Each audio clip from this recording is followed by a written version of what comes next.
Go be judur, kon garinya ja. Ba ko lok choro na chiri ka gar chak lam kan alam ang chak tu tor.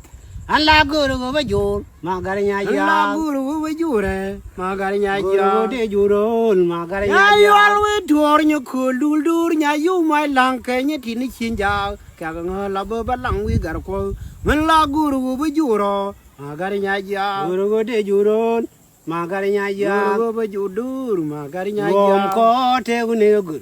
An ko na galwa ke bil mi ne gar we nyon ka ko la go ba lang we gar we.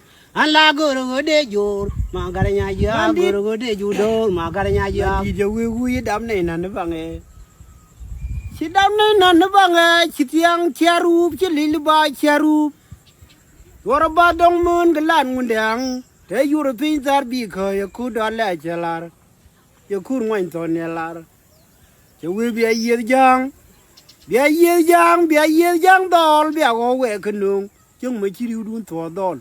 Chi kwai bi tel wi mon. Yi kan bi jure bu ne dur yam.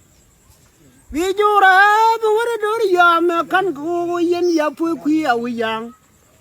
Bia lui wan bia lui bo bia lui ga le ma chi chi wi dur e ko am ben tie nya. Da ma min di da ko nung nya ko mon ni lar wa le biring chua bu yi tangal mun tan. Wa la dwal ga che nya bil karo ngo da ni jor.